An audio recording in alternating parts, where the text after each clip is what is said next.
네, 머니플로우 11 진행되는 동안 시장의 분위기는 크게 바뀌지는 않고 판세가 좀 비슷하게 유지가 되고 있습니다. 자, 오후장에 대한 전략까지 좀 가져가 보겠습니다. 김영일 전문가입니다. 안녕하세요. 네, 반갑습니다. 김영일 전문가입니다. 네, 자, 오늘 시장은 2차 전지에 의해서 약간 흔들리고 있는 그런 부분이 보이고 있습니다.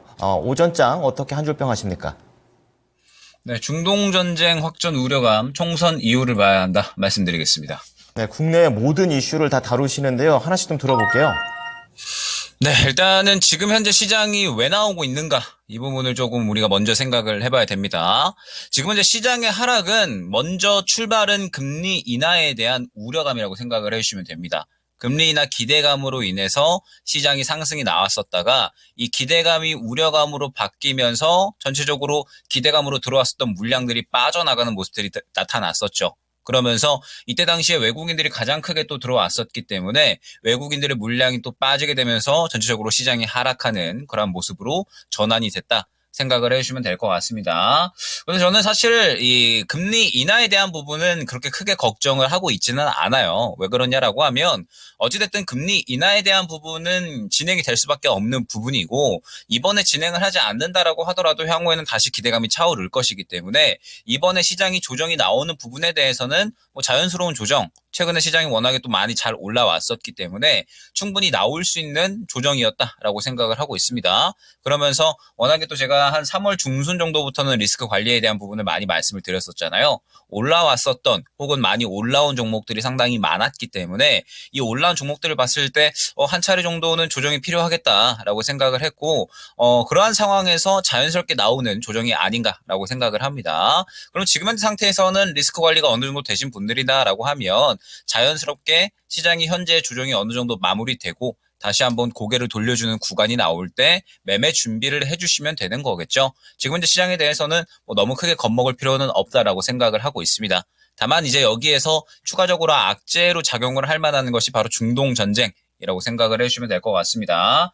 지금 현재 나오고 있는 이야기가 이스라엘이 이제 레바논 국경에서 방어 태세에서 공격 태세로 전환을 준비한다. 그 다음에 지금 현재 또 이 중동에서 라마단이라고 해서 이제 또 이슬람 금식월이 있는데 금식월인 라마단이 또 끝나게 되면은 이제 또 이 이란이 이스라엘을 칠 것이다. 약간 또 이러한 이야기들이 나오고 있습니다. 물론 흐름을 봐야 되고 미국이 또 지금 이렇게 또 이 대선을 얼마 이제 남지 않은 그러한 상황에서 바이든이 과연 그걸 보고만 있을까? 라고 생각이 되고 있기는 하지만 어찌됐든 시장의 악재로 작용할 만한 요소거든요. 지금 현재 유가 관련된 종목들이 또 관련해서 크게 급등이 나오고 있는데 유가가 올라가고 중동 전쟁이 확산되게 되면 시장에 분명하게 또 악재로 작용을 할 만한 그런 또 이슈이기 때문에 어느 정도 이 플로우는 좀 확인을 해야 되지 않을까라고 생각을 하고 있습니다. 그러면서 일단은 저는 지금 시장을 봤을 때 총선 이후가 상당히 좀 중요할 것이다 라고 생각을 하고 있거든요. 결국에는 내일까지는 총선이 또 쉬는 날이 있기 때문에 총선 전날까지는 시장이 뭐 그렇게 강하게 움직이기는 힘들 것이다라고 생각을 하고 있습니다.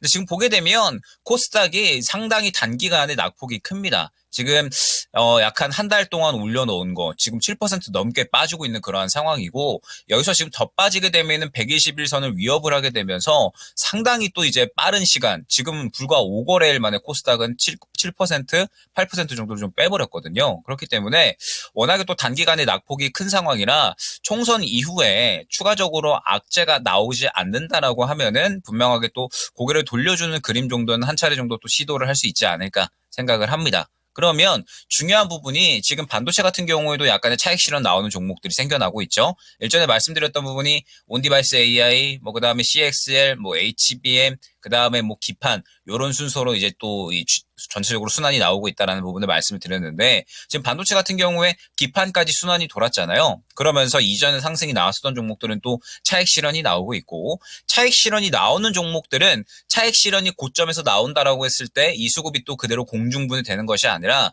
새롭게 상승이 나올 수 있는 종목군도 들어간다라는 부분을 말씀을 드렸었습니다.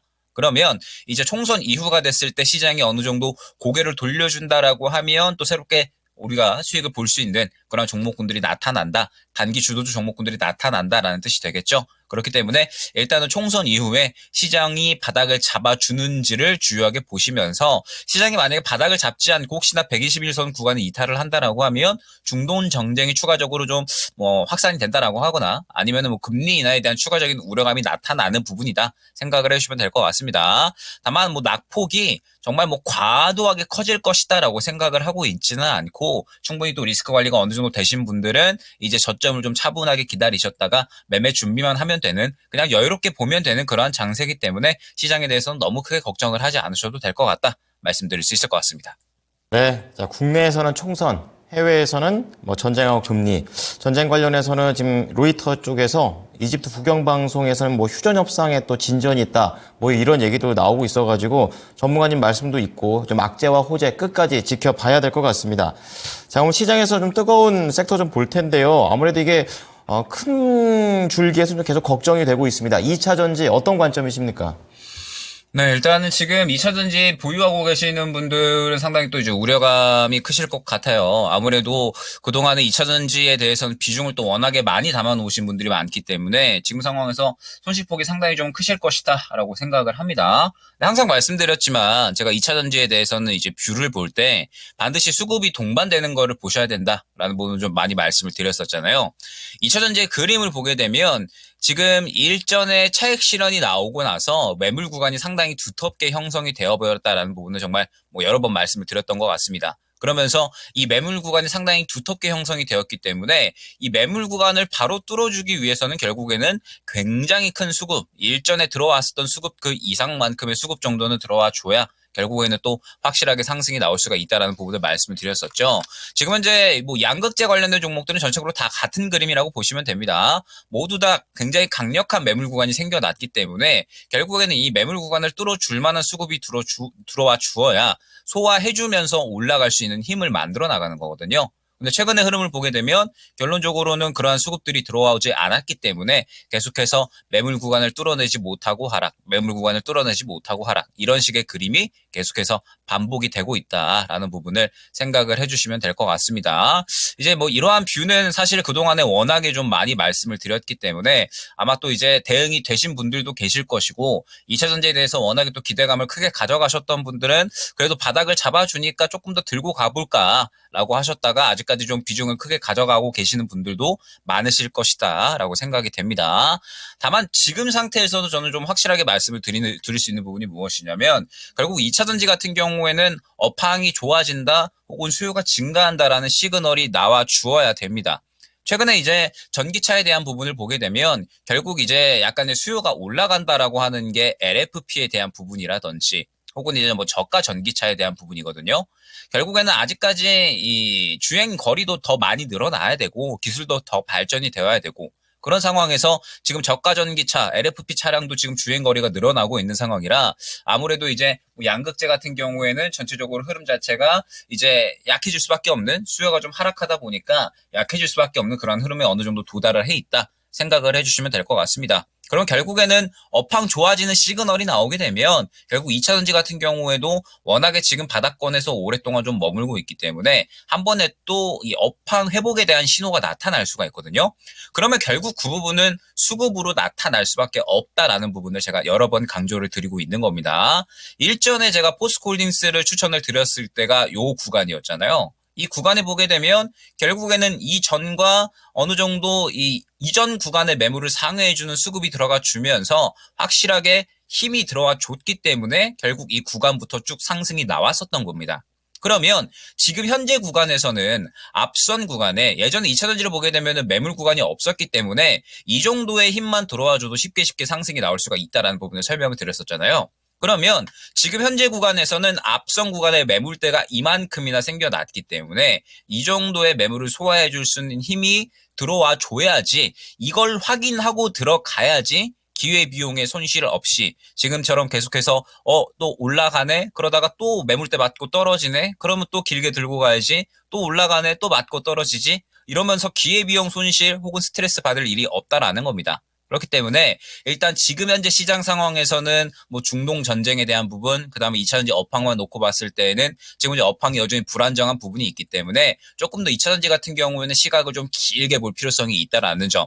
결국 업황 전반적인 부분에 대해서 수요가 끌어올려져야 되는 상황이기 때문에 시간이 많이 걸릴 수밖에 없습니다. 지금 또 이제 바닥 잡는다라고 해가지고 매수를 하시는 분들도 계실 것 같아요. 근데 단순히 항상 강조드리지만 뭐 지지를 받는다, 바닥을 잡는다라고 해서 매매를 하는 것이 아니라 결국에는 또 시장에서 주목을 받고 확실하게 타이밍이 될 때 우리가 또 매수를 해야 기회비용 손실 없이 지금 업황 시장 불안정한 상황 속에서 어느 정도 손해보는 것 없이 수익을 보고 빠져나올 수가 있는 거니까 지금은 조금 더 차분하게 좀 기다리시면서 확실하게 시장의 업황의 전반적인 시각들이 좀 바뀔 때까지 확실하게 수요가 끌어올려질 때까지 좀 길게 보셔야 된다. 시간이 좀 많이 길어질 수가 있습니다. 2차전지 같은 경우에는 결국에는 업황에 대한 시각이 조금 달라져야 되고 수요가 많이 끌어올려져야 되기 때문에 시간이 조금 걸릴 수가 있는데 일단 갖고 계시는 분들은 손실이 좀 많이 크신 구간일 것 같아서 당장에 어떠한 대응을 하기보다는 조금 더 여유롭게 보실 필요가 있다라는 점. 그러면서 지금 뭐 포스코홀딩스든 뭐 포스코 퓨처엠이든 양극재 종목들 바닥 잡는다라고 해서 그냥 단순히 추가 매수를 하실 게 아니라 확실하게 수급이 들어오는 구간을 확인하시고 나서 그 다음에 추가 매수를 하셔야 제대로 된 타이밍에 수익을 보고 빠져나오실 수 있다라는 점 명심을 해주시면 좋을 것 같고 지금은 확실하게 시장에서 주목받는 쪽이 워낙에 명확하고 올해는 고금리 기조가 계속해서 이어지기 때문에 성장성을 보여줄 수 있는 섹터군들이 굉장히 한정적이다라는 부분을 말씀을 또 많이 드렸었죠. 확실하게 성장성을 보여줄 수 있는 섹터군에서 수익을 챙겨 놓는 것이 중요하다라는 점 강조드릴 수 있도록 하겠습니다. 네, 아무래도 2차전지에 많이 엮여 계시기 때문에 더 시간을 많이 투자해 주시는 것 같습니다. 자, 두 번째 섹터 어떤 거 보십니까?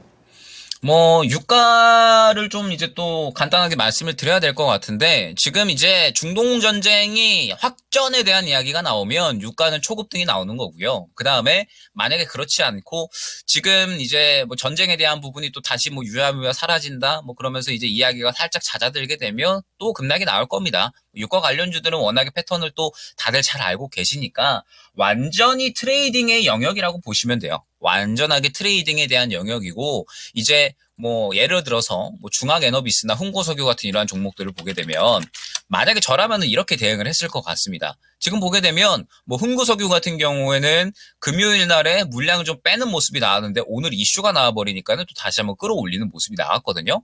그러면서 반면에 뭐 같이 이제 좀 이 수혜를 받는 흥하해운 같은 경우에는 수급이 살아있는 구간이 보였으니까 오늘 또 끌어올려지면서 이전 매물 구간까지 또 그대로 수익권을 주는 모습이 나타났습니다. 즉 지금 현재 뭐 유가 관련주나 그다음에 뭐 해운 관련된 약간의 시장 하락에 민감하게 영향을 받는 종목들은 완전하게 이슈에 따라서 움직이고 있기 때문에 수급이 살아있든 그렇지 않든 이슈가 있으면 상승이 나오고 그렇지 않으면은 약간의 하락이 나오는 그런 구간이거든요. 그렇기 때문에 그나마 접근을 하려면 유가든 해운이든 시장 하락에 반응하는 종목은 그래도 흥하해운처럼 수급이 살아있는 종목으로 접근을 하셔야지 향후에라도 혹시나 물렸을 때 빠져나올 수 있는 가능성이 있다라는 점. 수급이 또 강력하게 들어와 있는 종목들이 또 결국에는 강력하게 상승이 나오니까 그나마 접근을 하시려면 수급을 꼭 확인하셔야 된다라는 점. 그리고 완전하게 트레이딩의 영역이니까 이걸 뭐 투자를 한다거나 혹은 이제 뭐 길게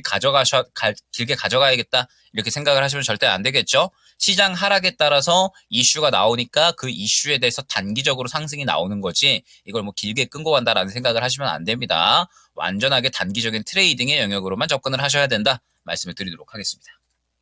네, 2차전지와 유가에 대해서 들어봤습니다. 오늘 내용 잘 참고하겠습니다. 네, 감사합니다. 네, 김용일 전문가였습니다. 자, 오늘 이 구독자 이벤트 계속해서 진행 중에 있습니다. 4월 19일까지 진행을 하게 되고요. 지금 토마토 증권통 유튜브 구독하시면 100% 당첨이 되겠습니다. 구독, 좋아요, 알림 설정, 그리고 QR코드 스캔을 하셔가지고 지금 하단에 나와 있습니다. 참여해 주시기 바랍니다. 100% 당첨, 그리고 4만 원 상당의 통통 쿠폰과 토마토 증권통의 대표 코너 요약본 2주 동안 무료로 제공하니까 모두 가져가셨으면 좋겠습니다. 네, 지금까지 투자 판단에 도움이 될 수 있는 정보를 제공해 드렸습니다. 하지만 특정 종목의 상승과 하락을 보장하지는 않으니까요. 참고해 주시기 바랍니다. 오늘도 힘내십시오. 고맙습니다.